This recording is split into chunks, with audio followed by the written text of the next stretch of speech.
Hey guys, what's up? Welcome back to the Nest Podcast, episode 29, the Satchel Paige episode. I'm your host, Brandon, and I'm joined here by Zach. We like to talk about video games and sports and shit. And this week we have a pretty sports heavy episode because baseball's back, and that's frankly my favorite sport. As you can see, as you listeners know, I'm a Red Sox fan. Zach's a Cardinals fan. So you're going to hear a lot of talk about that this year. So, Zach, have you seen anything recently about your cards? No, not that I've been paying attention because I don't think there's much to pay attention to. I doubt that they're going to pick anybody up other than the people that they've already picked up. I think at this point it's just see what goes on during spring training and see what the season has. Well, spring training starts on Saturday, the day that this episode comes out. So, for most teams, the Red Sox actually played a game on Friday. Oh, nice. So I've already seen them play a little bit this season. I was kind of watching it off and on throughout the day while I was at work. But I saw that they won 6-0 in their opener, but it was against Northwestern, the college team. That's interesting. So it's not it's like a jamboree type game. They do it every year. Oh, okay. It's one of the colleges up from New England. So Northwestern is Northeastern. Okay, I was going to say I'm pretty sure that's in Illinois. No, Northeastern. Okay, I got you. Northeastern Huskies, I think, is what they are. Okay, nice. Whatever. But yeah, they won 6-0. I saw a kid, Dahlbeck, I think it was his name, hit a solo shot, looked pretty good. Nice. I didn't see the whole game, so I can't really give good analysis on it. But the next game, the real first game, is Saturday, so I'm pretty stoked about that. Cool. Do you think they'll roll out like all the starting guys, or do you think it'll be more of a like no?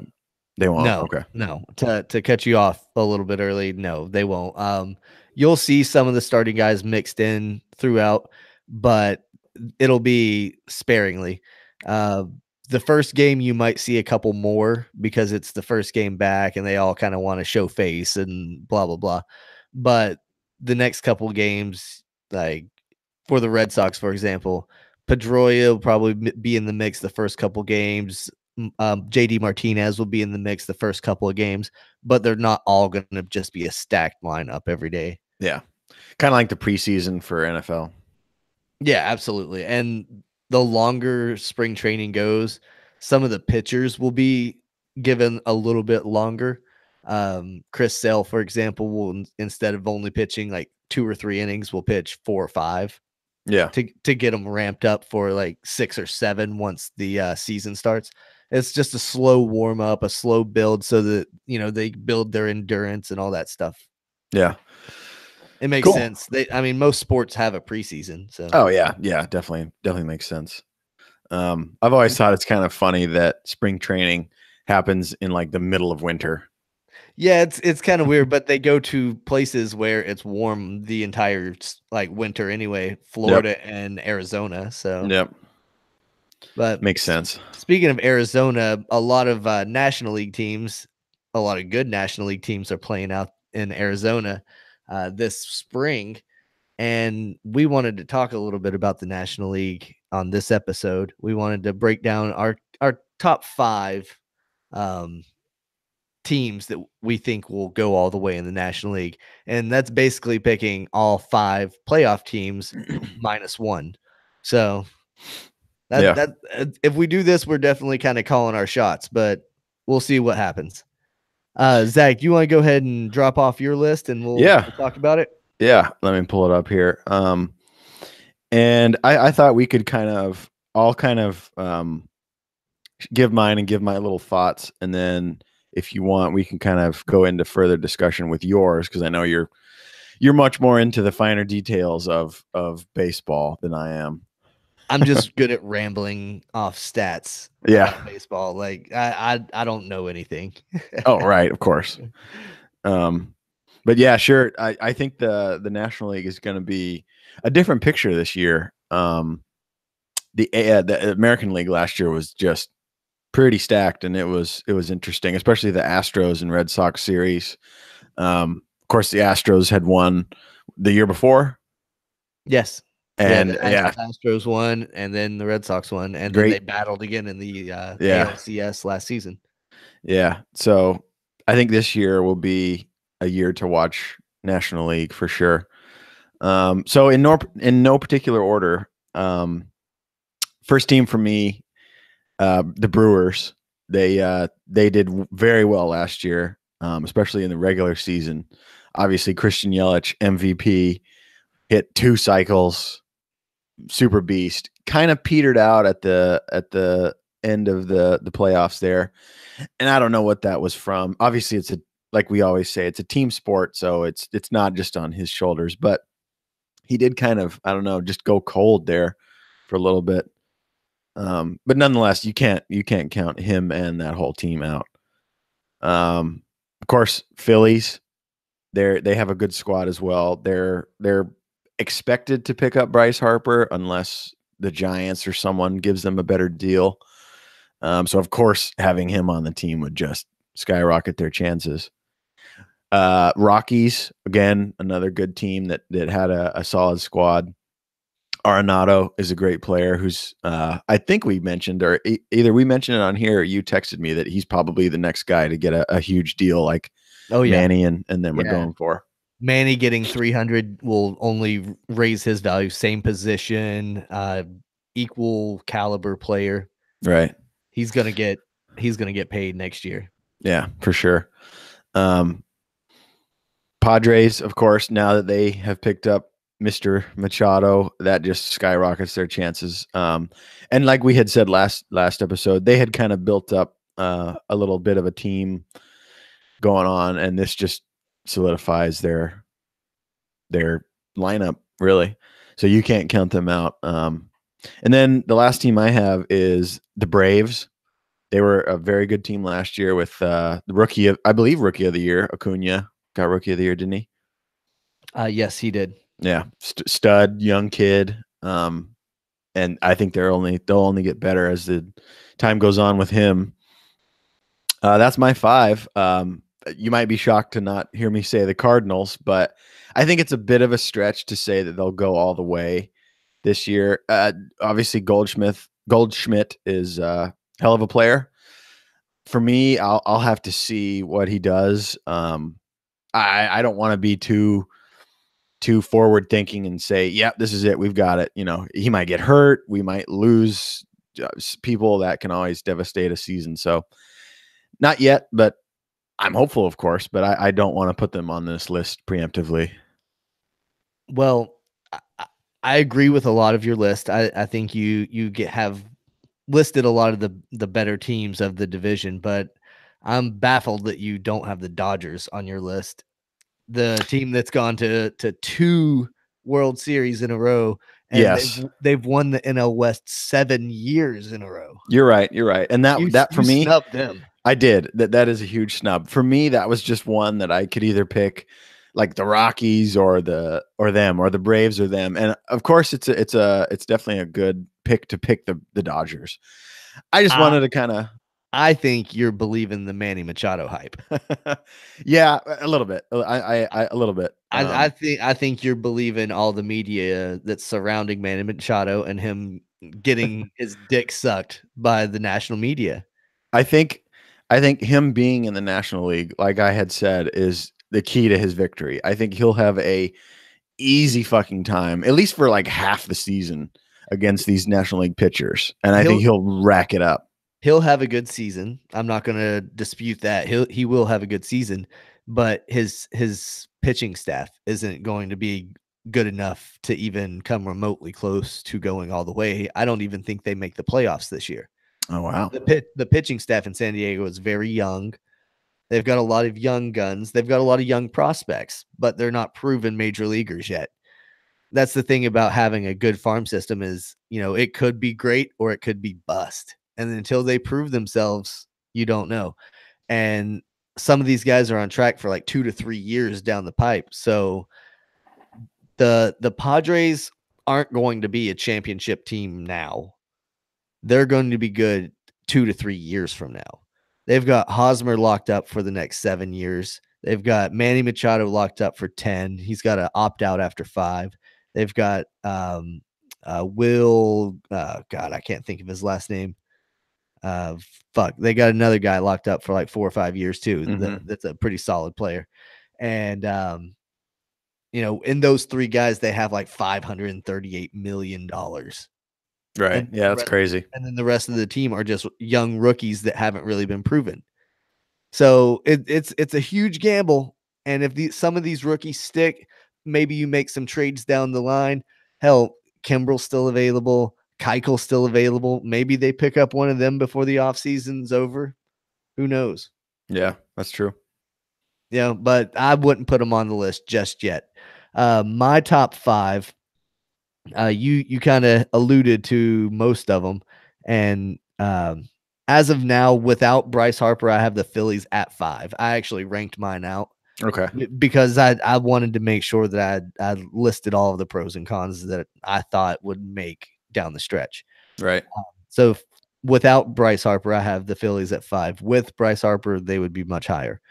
I like them. They're a good young team. Rhys Hoskins is a beast. They just signed JT Realmuto, who's a badass catcher, best catcher in the game. That's a hard position to be good at. My Hall of Famer on the show 18, he's a catcher for a reason. I wanted to have a slugging ass catcher. I'm chasing 700 right now. Jesus. 699 home runs with this motherfucker. Nice. That's awesome. He's a Hall of Famer. I don't know if being AI or a video game counts as cheating or not, though, but he's not on steroids, if that's what you're thinking. No, anyway, but fucking I'm getting sidetracked with that shit. Phillies at 5. I like them. I like that Aaron Nola just signed a contract to extend with them. He was like 3rd place in Cy Young voting last season. So he's legit, quality ass pitcher that's going to be there for a while. And I think he's going to be good this season. He was good last year and shows no signs of wearing down.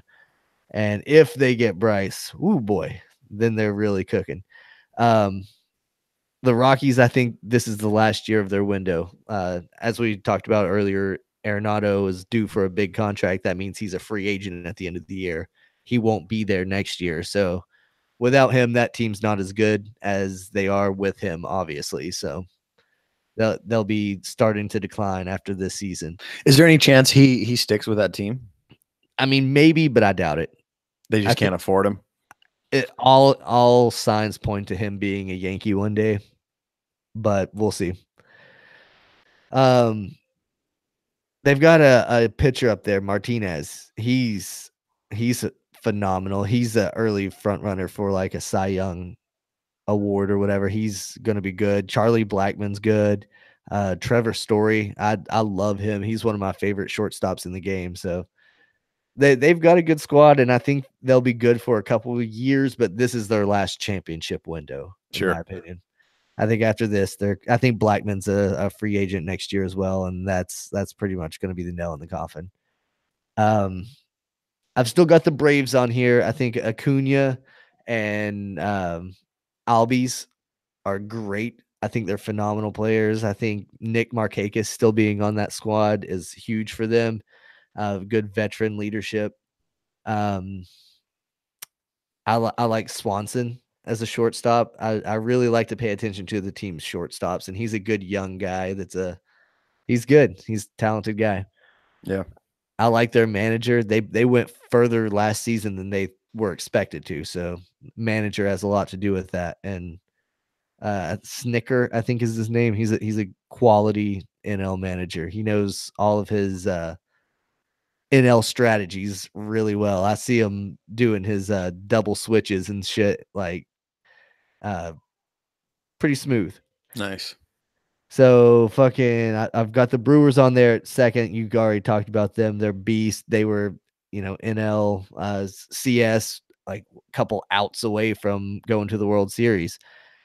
So you got to think that they're going to be back. Travis Shaw, he came up a Red Sox, so I was a big fan of him whenever he was playing for us, and he's a great third baseman. I see good things with him out there for the next few seasons, I guess, until he's a free agent. So What's the deal with Yelich? I'm not sure what he signed, but he was traded, if I'm not mistaken, from the Marlins. I don't think he was a free agent, so Okay. he might still be on his like first contract years. Gotcha. If you play the show, Yeah. you know how the season, like your contracts work and all. Yeah. That So- first contract, you're with that team that drafts you for like 8 years or unless 6 they years or trade something. you, and then Yeah. that other team assumes those years or whatever. Yeah. Gotcha. Yep, that's it. And then of course the Dodgers are number one on my list to go back because all they really lost was Manny, but Seager's coming back to plug that hole. Right. Kershaw's still there. What was his name? Fucking oh shit, he had a funny ass name. I can't think of it. It'll come to me later. But there's another pitcher, a young kid on their team. He was fucking lights out in the World Series. He was the one in game 3, the only game that the Dodgers won was because he kept the Red Sox bats in check for like 8 innings. Oh wow. Yeah. Walker Buehler, that's his name. Oh, nice. Yeah. Sounds like a whiskey. Yeah, kind of. I mean, he's phenomenal. He could have been rookie of the year easily last year in the NL. He was brilliant, and he's going to be good again this year. So the Dodgers have a good young stud right there, good young true ace coming up. Yeah. No, I totally understand that not picking the Dodgers was kind of dumb. I wanted to kind of play a little devil's advocate. I'm not a Manny fan at all, but what would this fucking podcast be if Justin didn't pick stupid picks or somebody didn't pick something stupid, you know? I mean, I guess. I mean, that's a good way to cover your ass on not picking the obvious team, but Manny. I think you really did fall for the Manny trick though. I think you believed the hype. I mean, it's impressive. A 10-year, $300 million contract is impressive. And they've been talking about it nonstop on ESPN. Mm-hmm. But I don't know. I don't know if Manny Machado is ready to be the face of an organization.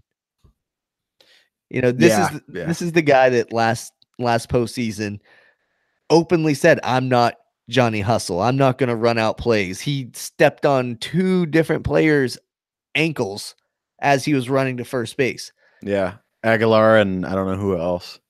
Yeah, I can't remember.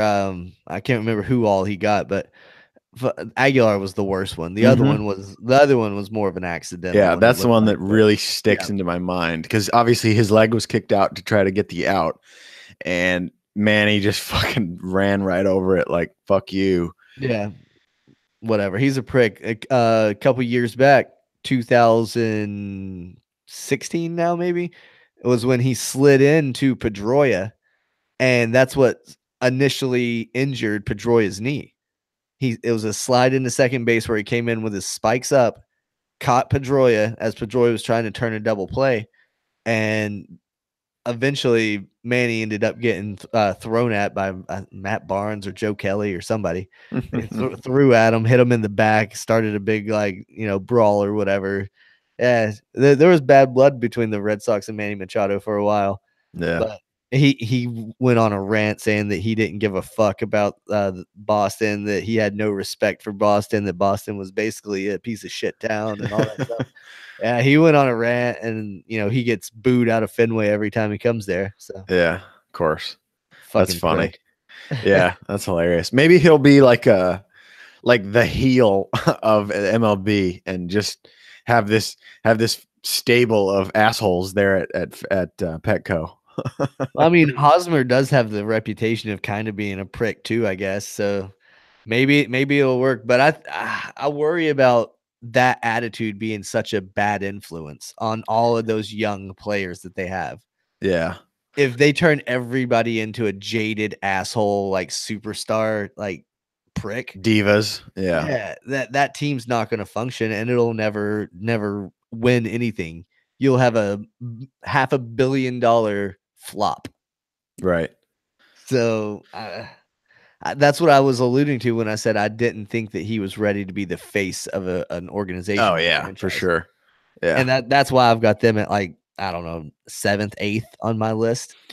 And it's also got to be really shitty to be on a team with that kind of guy. Like, he doesn't give a shit about anyone else, and he's not looking out to be like, "Hey, man, maybe if you try swinging the bat this way, you could get more hits." Like, he's never gonna fucking tell a young kid or anybody a little tip to help him out. I don't think.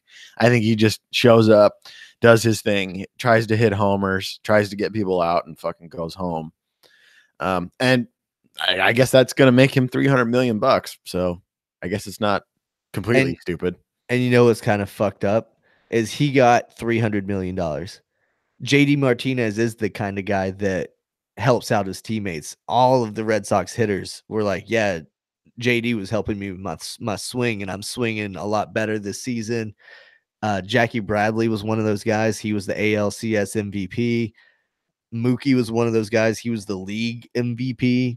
Like, JD was helping his teammates, and he only signed a 5-year, $110 million. Yeah. Like, pennies compared to what Machado is making. Granted, JD Martinez has an opt-out after this season. So he put up MVP type numbers last year. If he does the same this year, that man's going to get to renegotiate, and he'll get his monster contract. Right. Because he's only 26, 27 right now, maybe 28 years old. He's still a young man too. So yeah, it's interesting to see the difference in player. Like Tom Brady is the same way. He doesn't take a huge salary, and Aaron Rodgers is the highest paid quarterback. And I mean, when's the last time they were in the Super Bowl? So it's interesting to see that kind of stuff. And that you're definitely right. Like if you take all of a team's like funds, they have no money to play with to get other guys to help you out. no, not at all. I mean, I talk about it a lot that Aaron Rodgers is overrated as fuck. Yeah, I mean, scary. they haven't been to the playoffs in 2 years, so anybody that's like, "Oh, well, it's blah blah blah blah blah," it's like, no, he's overrated. I don't care what anybody says. It's so crazy. He's the highest paid quarterback. That's insane to me. He won't be for much longer. Somebody else, Patrick Mahomes or somebody like that's going to break that. Jared Goff will probably break that. Yeah. Some of these young studs or whatever, and that's fine. That's how the game's going to be. Eventually, that'll get broken by another guy that is like, wow, that guy's the next big thing. And it's going to progress like that. Manny Machado just signed the largest contract of all time for a free agent. Bryce Harper is going to break it. You think so? Yeah, he'll get more. I think he'll probably get more money, but I wonder if he'll get like an 8-year deal or something like that. I don't know. He's been holding out for 10. We'll see. All bets are off. Yeah, they really are. The last I heard, the Padres were like, I'm not even so sure. We might jump in the ring and get Harper. So that's insane. If they did, holy fuck, I might have to reevaluate my list. And I won't look like such an asshole. No, you would just be a lucky guesser. Yeah. But yeah, let's talk about some football. You mentioned Tom Brady and Aaron Rodgers, those guys. But the AAF had another decent week, but did you hear about their financial woes? Yeah, that's such a funny story. Apparently they couldn't like pay people. Yeah, they didn't have money after the first week. And an NHL hockey team owner bailed them out, basically. I believe it's the Carolina team. Hurricanes. Yeah. Yeah. The owner of that paid like $250 million or something like that. And now he's like a chairman of the league or something crazy. Yeah, he basically bought in. Yeah. So they can fucking pay people. That's nuts. That is. But it seems like they still did decent ratings. I think it would be better if it was more, if they moved from the instead of the primetime slot on Sunday to like the 1 and the 4 o'clock. Yeah. I While feel people like are at home just chilling. more people are laying on the couch, drinking a beer, ready to just watch football or whatever, you know? Yep. As they normally would. Yep.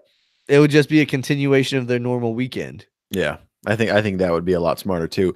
Were they on like regular CBS this week? You know, I don't even know. I I didn't didn't catch either game. Yeah, neither did I. I was gonna say if they're on like the CBS Sports Network, that might be another thing too. I doubt that they can probably afford to be on like a big network week after week. But man, I think if you limit your audience and they have to go searching for you, that hurts you, because I think that first game that was on straight up CBS and it was so easy for people to watch. Was great. That's what's gonna get people to watch. I think, you know, last week I said that the XFL was probably going to collapse before it even really got started. Mm-hmm. After hearing this financial woes issue, I think Vince McMahon was smelling blood in the water already. So I think what's going to end up happening, or what should happen, is essentially a merger between the XFL and the AAF, where Vince puts forth a lot more money and they expand to 12 teams. So teams that are wherever Vince was already planning to put them. Like I know he had an Orlando team. Yeah, he has a St. Louis team too. And a St. Louis team. Like get rid of those, but keep the teams that you were planning to make new teams, Yeah. or make it to where you have 12 teams in the league, 2 divisions of 6. Um, and it would be co-branded or whatever. Vince would be like half seas on the ownership, and it would expand their roster so you get a little more depth to a division. More teams get to cheer for, more areas where teams are going to be. And I wouldn't try to go to like major metropolitan areas. Like, you know how minor league baseball teams are in random towns or whatever? Mm-hmm. I would Toledo Mud Hens. I would do shit like that. Yeah. You know, like I like the Birmingham. That's not a major city. I like see, Memphis is it's kind of big, but it's not a major city. Yeah. You know, I like those. Those are fine. I don't think that New York needs a team. Right. I don't think anywhere. LA doesn't need a LA team. doesn't need a fucking team in the XFL or the AAF. Like Yeah. Nevada doesn't need a team anymore because they're getting hockey, they're getting football, they're getting all this stuff coming up soon. So they don't Yep. need a minor league team. Put them in the places that you can help grow and develop. That's Yeah. gonna that if anything, to get political, that's what's gonna make America great again, is to fucking grow our smaller cities, bring more jobs and more business and industry to that area of the country. Yeah. That's a great point. And to that point, San Antonio has an AAF team, and apparently, like, people are showing up for those games. The first one that I watched, people were going nuts, and Yeah. apparently, it's kept on. I mean, People were super stoked to have football back in San Diego after the NFL was like, yeah, their fans aren't loyal or their fans aren't good yeah, enough.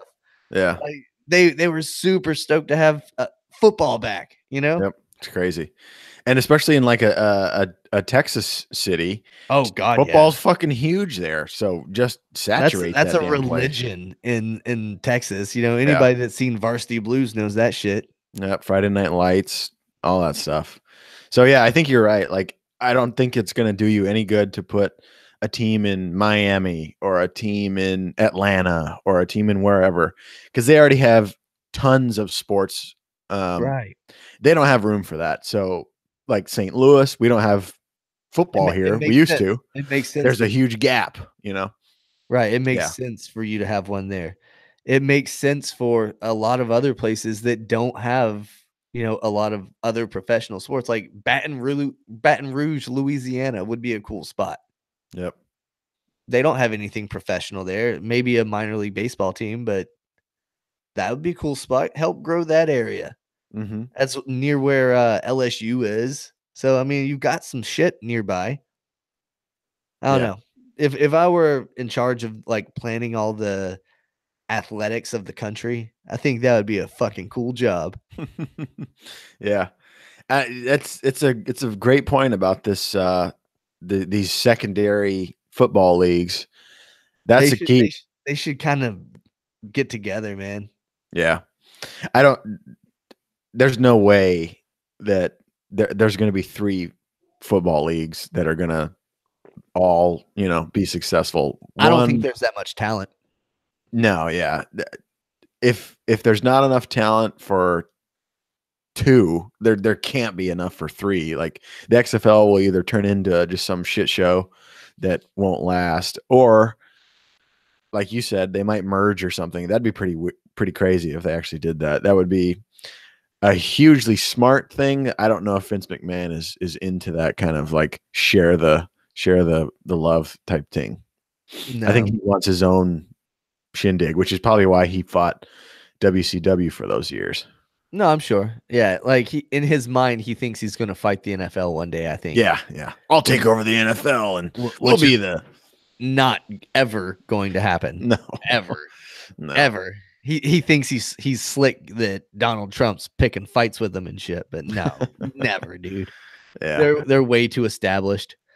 But with all these teams, even with just the AAF, the 8 teams there, the 8 teams in the XFL that are supposed to launch in 2020, and the 32 teams in the NFL, that's 48 teams. Where does Colin Kaepernick land? he lands him a big ass paycheck and stays on Twitter. I mean, there's got to be a team somewhere that he lands. I mean, I've heard some rumors that New England might be interested, or that his lawyer said something about Robert Kraft might be interested in him, which we'll get into Robert Kraft in a minute. We got some shit to talk about with him too. That's awesome. Oh God. Do you think he'll play? I mean, he just won that lawsuit or settlement or whatever against the NFL and got something like 30 million or something like that. That's a good chunk of change. Yeah, that's a good chunk of change, but I think now that he's gotten whatever he feels he's gotten from that settlement, maybe now he wants to go and prove that he can actually play the game and shut up all the doubters that have been saying for the past 2-3 years now that he's not even good enough. He's got to be about the most rusty motherfucker at this point. Maybe not. Maybe he's been staying in shape. Maybe he's ready for a phone call at any time. I mean, look at fucking Tebow. Everyone would assume, okay, you got cut by the NFL. You got cut by this, cut by that. You're probably sitting on your couch drinking beer. No, man, that dude went and switched and became a professional baseball player. Yeah. Like, these guys are pro athletes for a reason. They're addicted to being an athlete. So I don't think that Kaepernick's, I don't think he's lost anything really. He might lost a little bit of like the on field, like quarterback vision type stuff, like game speed, but he's an elite athlete. He'll get back to at least an NFL quality starter. You know, we got people like Blake Bortles that have been starters in the NFL. Yeah, that's true. Kirk Cousins, shit like that. Kirk Cousins, I think, is still good. I think they just have a shit team. I think they overpaid the fuck out of him. They did overpay the fuck out of him. He's overrated too, but I think their team is just not that good. Yeah. But I hope they beat the Packers because Aaron Rodgers can suck it. Add him to our ain't shit list. I mean, but the thing is he is good, so I don't want to say he ain't shit. DC is good. He's on the list. That's true, but you put him there, so that was your doing, not me. That's true. I'll take that heat. I don't care. Oh man. Let's see. Well, do you want to talk MMA or oh no, we got Kraft. Yeah. Fucking Kraft. I got to tell you the way I heard this story break. Oh, I was in a gas station for work and just doing my thing, and they have like the radio playing. And this lady comes on. Breaking news out of sports: Robert Kraft has been indicted on charges of something prostitution. And I'd look up and I'm like, what the fuck did I just hear? That old fucking rich motherfucker's fucking around with hookers? He said rang. prostitution ring.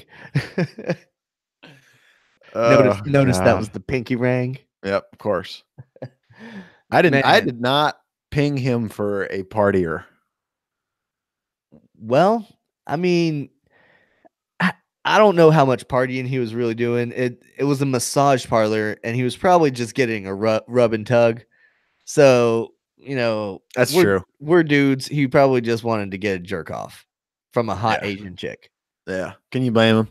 It is what it is. Rich guys spend their money on what rich guys spend their money on. So Yeah, I'm sure. the thing is, in Florida, for a first offense, you know what the penalty is?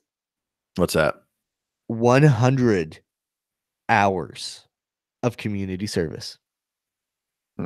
So that's what, like 4 days or something. As Well, I guess if, you as probably if, only do.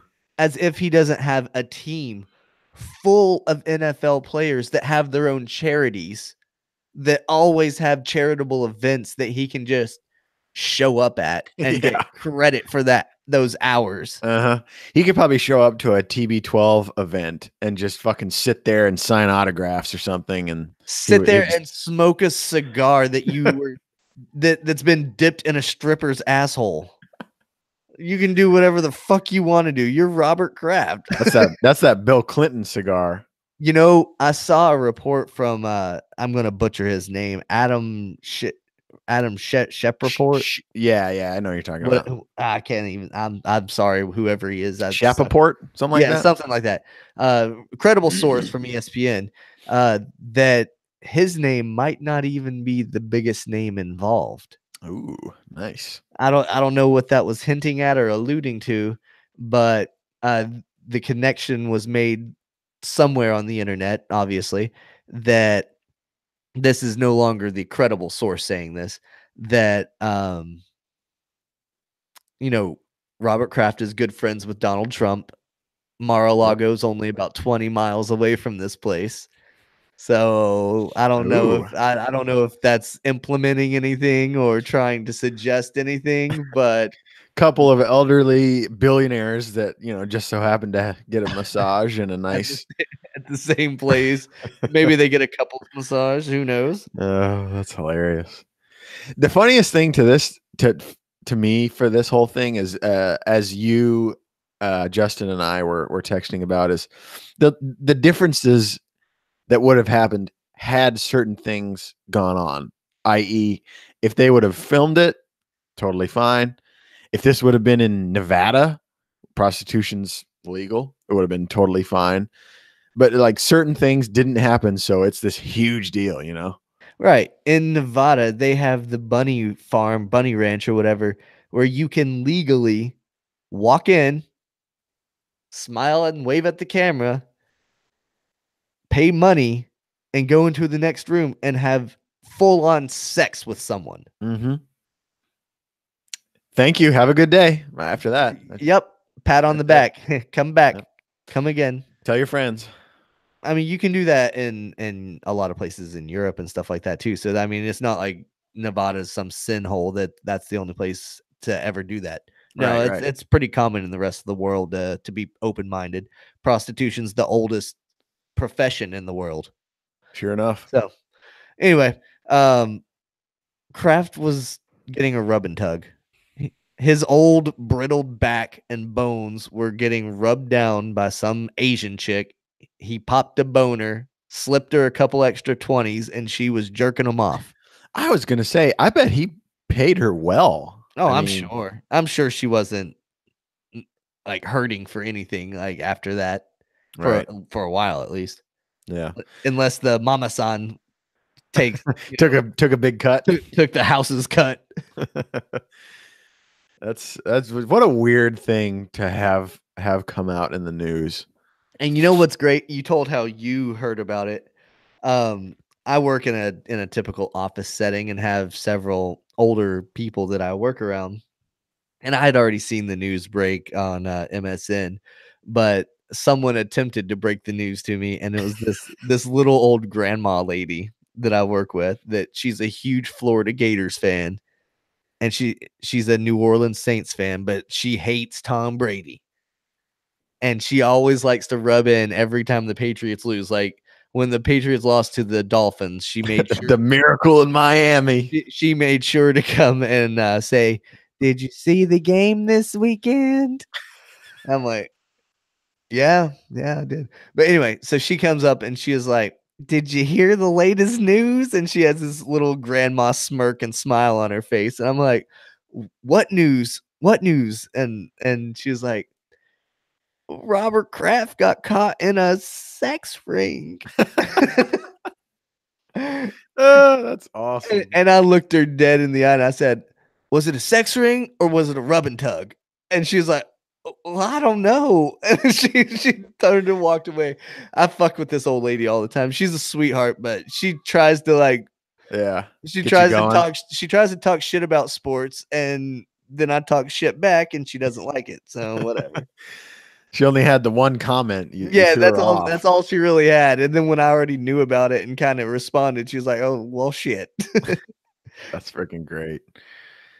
But she is the sweetest little old lady. She's the grandma that would bake you cookies every time you would go to her house or whatever. Yeah, She's a sweetheart. But telling you about Robert Kraft's sexual endeavors. yeah, that was kind of shocking, to be honest. I did not expect that out of her. Anyway, Rogan recently said that the Connor and Cerrone fight's close to happening. That's right. That would be a good one. Holy shit, man! If there's not a match made in heaven, whew. A lot of people were saying. I think he mentioned that on the last Fight Companion that they did, and Eddie Bravo mentioned that he wondered why Tony and Connor isn't a done deal. And for me, I think that the Connor and Cowboy fight would be much more of a stylistic matchup for both those fighters. Cowboy obviously loves to stand and bang. And he's also, I believe, a BJJ black belt and can fuck you up on the ground. But he is known to just sit there and throw punches with someone. So I think for like a Connor, big, huge, super fight, that would be much more entertaining. Obviously, Tony would be an awesome fight to watch. But I think he would definitely give Connor a bigger thing to get over with his insane stamina and his insane ground game. So for what they're going for, which is obviously they probably need another huge fight. I think the Cowboy route is going to be really spectacular to watch. If I'm not mistaken, this is supposed to be an interim title fight. Right. What's going to happen is Khabib is suspended right now. Yep. It's February now, almost March. This fight's going to happen. And then Connor is going to fight Tony. July 4th. Oh, the winner of Cowboy versus Connor will fight Tony. Yeah. July 4th. Khabib's already said, even though he's suspended until I think July, that he probably won't come back until October when his boys are unsuspended. Mm-hmm. And I think he said he won't fight in Vegas ever again. Yeah, something like that. So that sets up for if Connor gets through Cowboy and then gets through Tony, he gets his rematch. But Tony could also get the chance to fight Khabib in October, whenever Khabib finally decides to come back and fight for the belt that he never lost. That would be a hell of a series of fights. That's how it's going to happen. So I'm calling that shot right now. That's the series of fights that we're going to see. And those are a good series of fights. Fuck yeah. The best we've seen in a few years. I hope nothing goes wrong. I hope nobody gets fucking hurt. That would be the worst case scenario. Someone between Tony and Khabib always gets hurt or some craziness. So that I hope it doesn't happen. Did you ever watch the Notorious documentary? No, I haven't seen that yet. It's pretty good. Apparently, Connor fought Aldo, the 13-second knockout fight, with a partial ACL tear or something like that. Jesus. So it's pretty lucky and pretty fortunate that it ended so quickly, because who knows what would have happened with his knee not being 100% in that fight. Yeah, geez, a couple leg kicks and he might have been fucked. So, I mean, the whole trajectory of his life would have been changed pretty dramatically. Yeah, no kidding, man. That's Speaking crazy. of speaking of those quick knockouts, Cain Velasquez, Francis Ngannou. Jesus. Oh, wow. Shocker? Kinda. Or you saw it coming a little bit? No, I didn't. I definitely didn't see it coming, but it kind of makes sense when you think Kane is old and he's not in his prime anymore. You can tell that by looking at his fucking body. And Francis is an up and coming guy. He's only been fighting for like 5 years or something. So you could see it coming. I definitely didn't think that would have happened. I thought Francis might have won late or by decision. But man, I don't know if it was just a freak thing or whatever, but Kane just I don't know what happened there, but he did not look good. His body is flabby. He's probably been hanging around his homeboy DC and eating too much Popeye's chicken or something crazy because he just did not look good, like at all. Do they still train together? Do you know? Yeah, yeah, they're still both at AKA. I mean, I wonder if that's saying something about the guys from that camp coming out not in the best shape and it's starting to show. It's kind of weird, isn't it? Not everybody is like a DC, and we alluded to it earlier that we say DC ain't shit, but he is legit. He's a oh yeah, he's 100% legit. An Olympic. He's on the list for the GOAT of MMA. Yeah, the only strike on his record is John Jones. Yeah, I just like to talk shit about the guy because I'm a John Jones fan. But yeah, he's spectacular. I think if Kane hadn't have been around, he probably would have stayed at heavyweight, and who knows what would have happened. He's a stud at that weight class. So yeah, that's just. Did you hear? Did you hear what Kane said before the Ngannou fight? No, in reference to John Jones. He was basically talking shit to John Jones, and Jones replied saying that, "Don't worry, big boy, my heavyweight days are inevitable." Oh shit! Basically being like, "Hey, I'm coming up soon, boy. I'll fight you and your brother." Yeah, crazy.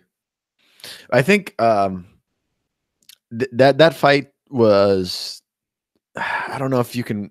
I want to say that Francis is back or whatever because he had that weird fight after he lost to Stipe where him and Derek Lewis were supposed to have a huge mega just freaking throw bombs fight and none of them did shit. I think this at least helps his confidence. I don't know if that fight was enough to give him the ring knowledge that he probably needs, but he's a very exciting fighter to watch.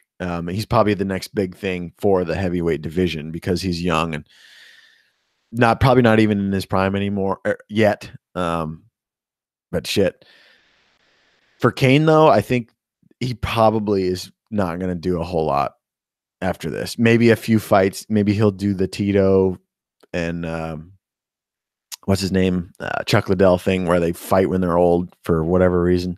He might do that, but he doesn't have a real shot at anything. To me, he's not legendary status like Tito and Chuck though. Yeah. Those guys in their prime put on spectacular performances for years. And they were pioneers in UFC when that shit was not as mainstream as it is today. Oh yeah, 100%. So they were more raw. And I think a lot of their fights, they probably took more of a beating than they might do today. Yeah, for sure. American sports get pussified the longer they're in existence. So look at, obviously football is the obvious answer, but look at how they've taken away collisions at home plate in baseball. The knockouts seem, or the step ins for the knockouts seem to take a little bit quicker and stuff like that in MMA. Yeah. It seems like everybody's getting a little softer, but whatever. That's a topic for another day. Yeah. Yeah. We've got the John Jones and Anderson something dude I've never heard of fight coming up.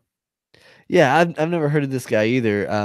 I was really really hoping that I could be free, but I'm not going to be able to do it. But the locker room talk guys invited me on again this week, and I wasn't able to go. Oh And shit. I really wanted to talk to them and see what they thought about some of these upcoming fights. Yeah, definitely. But maybe we'll get to do another little swap cast or something with Wallow soon or whatever. We'll set something up. Yeah. But I mean, anytime John is fighting, it'll be exciting, I would assume. Yeah, for guys like us that are John Jones marks pretty much, but I mean, if people that are sick of John Jones and they're huge DC fans are probably like, "Oh, this fucking guy. Give Yep. him a real fight."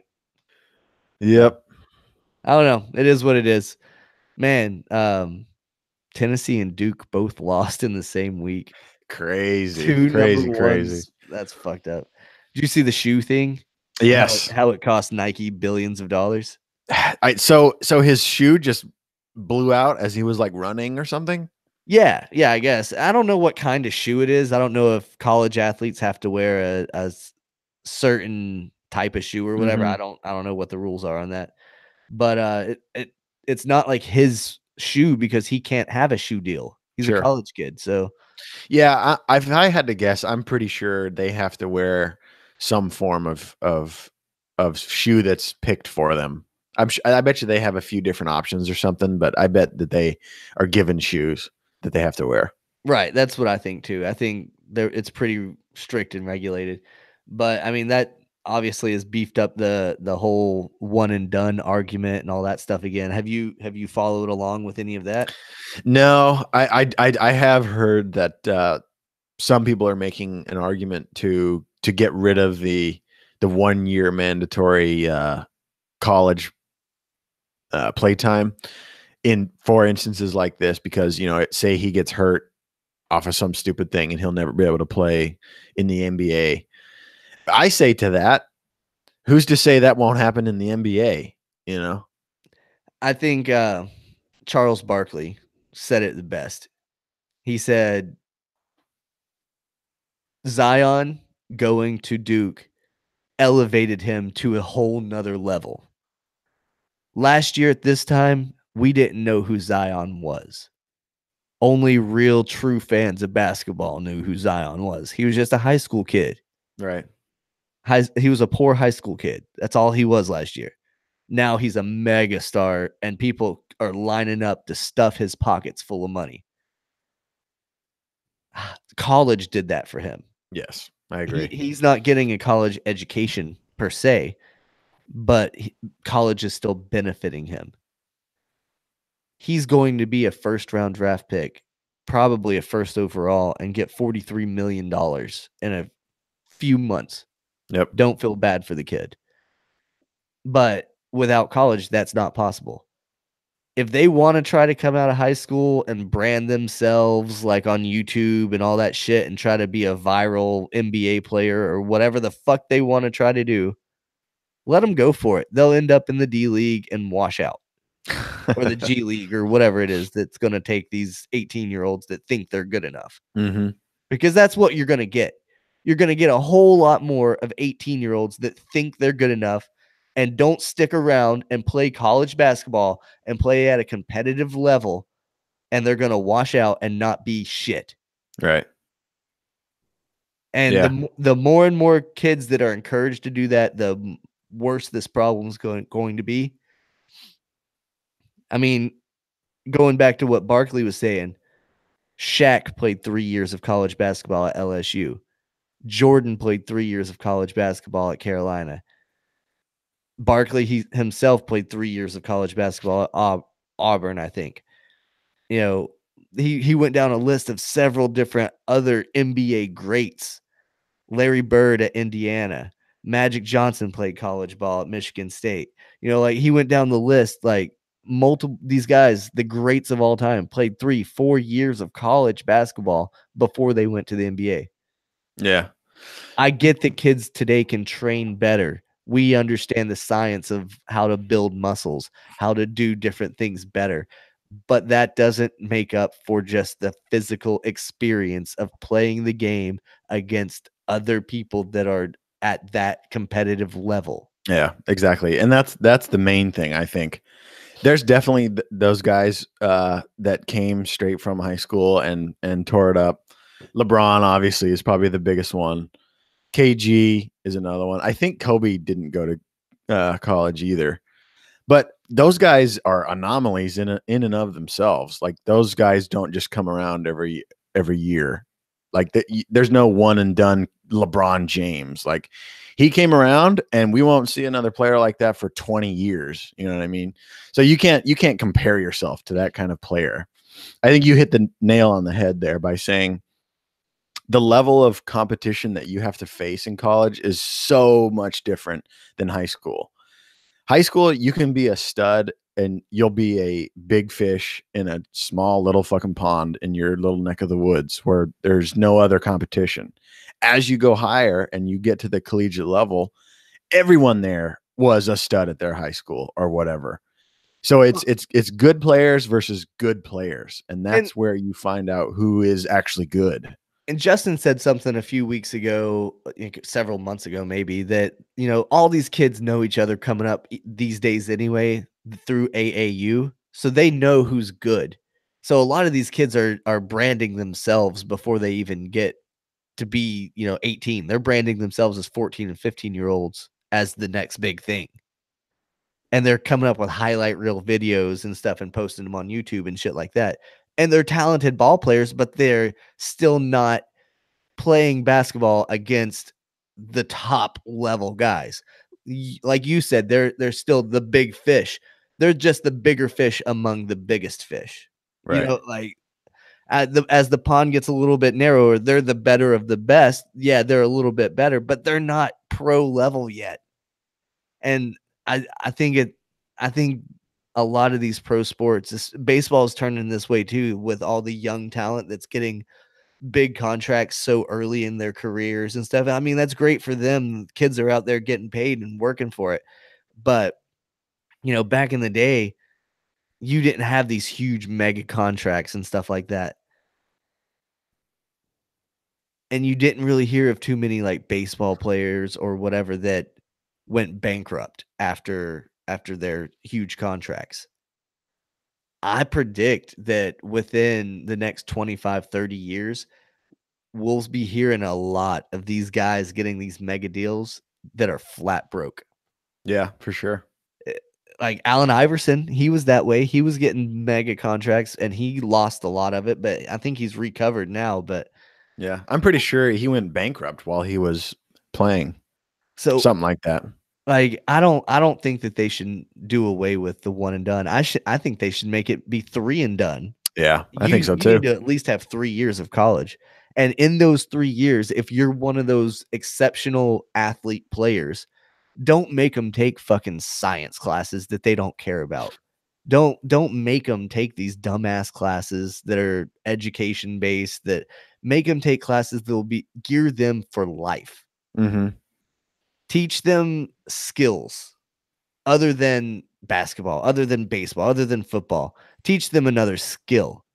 Yeah, Teach them how to teach, how to talk, interview skills. Make colleges better for like making these athletes smarter for the future. yeah, Teach them financial aid. Teach them how to manage their money whenever they get mega contracts so that they in turn can help their family for generations. yeah. And you can also do affiliated classes. Like you can do sports medicine or sports nutrition or shit like that, where an athlete that doesn't necessarily make it or is out of the NBA or whatever sport soon. The biggest thing is get away from the 4-year degree program, Yeah, especially for these athletes. They need to be on an accelerated certification course or yeah, I whatever. think so too. And I Now, think and if you're one of those athletes like Joshua Dobbs from the Tennessee Vols, that you're just a smart motherfucker and get a degree in aeronauticals or whatever, aeronautics, airplanes and shit. mhm, Um, that's cool too. If you're a smart kid and can manage being a pro athlete he's a pro athlete. He plays for Pittsburgh. and being that smart with your studies and all that stuff, then they good on you. You know, Yeah, sure. you're one in a million. Yeah, that's But not the majority but for the majority of athletes that everyone's like, oh, a dumb jock, teach them what they need. Cater yeah. the education to them so that it's not a waste of time. Yeah. And I think too, to help this one and done culture, and they just want to get to the NBA as soon as possible. I think to kind of curve that, pay the athletes. What they're looking for is money because they want to make money doing this sport that they're very good at. And they see the college level as just a barrier between them and the pro level. Pay them. Like you said, they're basically at the college to play the sport. I'm not saying you got to pay them millions of dollars and they have to be stars, but I think if you paid them, give them I don't know, whatever you want to do, 50 to 100 grand or whatever, and maybe even let them get some kind of sponsorships or endorsements. I wouldn't even say that high. I would not even say that high, but 20 grand or something. Yeah, something to live off of. maybe like a couple $100 a week, like $500 a week, maybe. I don't know how much that would be a year or whatever. That's what, 1,000 every 2 weeks. I don't know. So But yeah, I think that's decent. Like you could live off of that easily. You know, pay your apartment and your car payment or whatever you have to pay out of that. Yeah. Go to fucking KFC if you want KFC. Or if the college doesn't want to pay them, let them get endorsements. Who gives a shit if Nike wants to sponsor Zion? Who cares? Like that has nothing to do with anything. Hell, if they're branding themselves already, let them brand themselves on YouTube and make money off of their videos. Yeah, let them have a YouTube channel. Let them have a Twitch channel. ESPN has no problem fucking streaming Zion dunks and shit like that and getting tons of ratings off of it. Crazy. And colleges already have a fucking work study program for students that want to have like a little side money while they're going to school. Yeah. Like you can work at the gym on campus or at the police office as a, you know, campus police or whatever. You know, you got all kinds of different things that you can do, and they pay you not much, but it's a little bit so that you can go to fucking Taco Bell with your friends. Yeah. You know, why not pay the athletes that are bringing in so much money? I mean, it's stupid. We could talk for hours, and I know the big argument is like, yeah, well, everybody's not Alabama. Everybody's not packing the house every game. So how do you justify paying the Alabama players so much money and the, you know, southeastern Missouri State that much money or whatever? Because it would have to be, you know, equally fair somehow. I think that's where sponsorship comes in, you know? Yeah. It's not up to the school. Or like you said, let them have their own endeavors. Let them make money on their own by having YouTube or whatever. Social media is huge now. Zion could easily be fucking, I don't know how lucrative off of just social media. I mean, why can't he? I don't know. That's a good question. Bring NCAA football back and bring NCAA basketball back. Name his character Zion Williamson and give him a fucking chunk of the shares of the sales of the game. Yeah, you know? Sure. I'm cool with that. I'm cool with any of that. Like it's so strange why we think that it's, or I don't know if we do or someone out there has just put this blanket statement that you can't pay collegiate players. It's probably one of those things that's how we always did it. You know how those things are, where it's just one of those old rules that no one ever gets around to change, and you're just kind of stuck with it. It ain't shit. Yep, I agree. It ain't shit. Well, dude, we got some big news coming up. That we do. Some big special news. We're gonna unveil a big secret on the March 30th episode of our podcast. March 30th. That's an interesting date. Yeah, it's about a month away. You know, over the next month, there's going to be a lot of things to talk about, and then after that, it's just going to ramp up exponentially. So, we got a big important big important announcement to make on March 30th. So listeners, stick around, stay tuned for that for sure. What else was it? Oh, the hats. Yes. The hat deal. What was I talking about with that? Do you remember everything that I said? Well, basically, we're going to do a little contest like we did for the T-shirt, the Nest shirt that we gave away. If you shared the Facebook page or something, That's right. That's right. you got entered to win the shirt. So this time we're going to do a team hat of your choice. Yeah, if you're a White Sox fan, we'll get White Sox. If you're a Lakers fan, we'll get Lakers. If you're whatever team you like, Predators, fucking anything, any will you buy someone a Yankees hat?